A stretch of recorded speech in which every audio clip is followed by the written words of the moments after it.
কথায় বলে ভোট বড় বালাই, তাই সন্দেশখালী আর ব্যারাকপুর মিলেমিশে একাকার হয়ে গেল বঙ্গ রাজনীতির দুই প্রধান প্রতিপক্ষের দুই প্রধানের বক্তব্যে।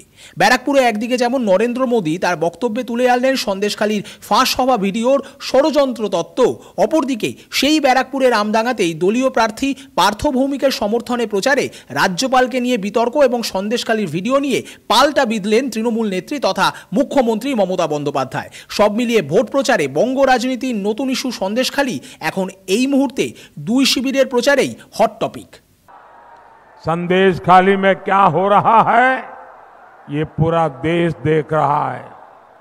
संदेशखाली के गुनहगार को पहले टीएमसी की पुलिस ने बचाया, अब टीएमसी ने एक नया खेल शुरू किया है।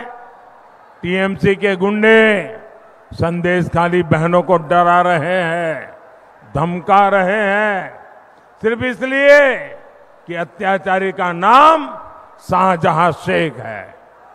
उसके घर से बम बंदूक निकल रहे हैं, लेकिन वोट बैंक को खुश करने के लिए टीएमसी उसको क्लीन चिट दिलवाने में जुटी है।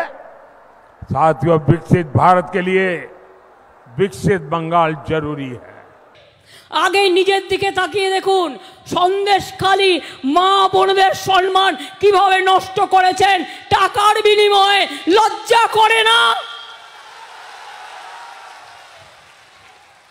जे मा बोनदेर हेय करे असम्मान करे तार मुख दिए बड़ बड़ कथा शोनबार जन्य आमरा तैरी नई।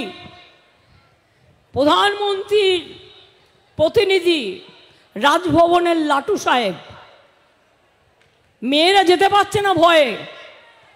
আমি তো কনস্টিটিউশনাল ক্রাইসিসে পড়ে যাচ্ছি, কারণ আমার প্রয়োজন থাকলেও অন্য জায়গায় কথা বলতে হবে, কিন্তু রাজভবনে ঢুকতে পাচ্ছি না কারণ ভয় পাচ্ছি এই রাজ্যপালের যে সব কীর্তি কেলেঙ্কারি বেরিয়েছে তার জন্য।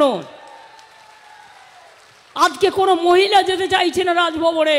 কি প্রধানমন্ত্রী, আপনার উচিত ছিল না তাকে পদত্যাগ করিয়ে সরিয়ে নেওয়া? লজ্জা করে না? এখনো সন্দেশখালী নিয়ে মিথ্যে কথা বলে যাচ্ছেন। সন্দেশ তো আপনার জন্য অপেক্ষা করছে। সন্দেশখালী নিয়ে বিতর্ক থেকে বিক্ষোভ, লোকসভা প্রচারে সন্দেশখালী ইস্যুকে প্রাণপণ আঁকড়ে ধরতে চাইছে বঙ্গ বিজেপি। অপরদিকে নিত্য নতুন ভিডিও এবং রাজ্যপাল ইস্যুতে পাল্টা চাপ বাড়াচ্ছে তৃণমূলও।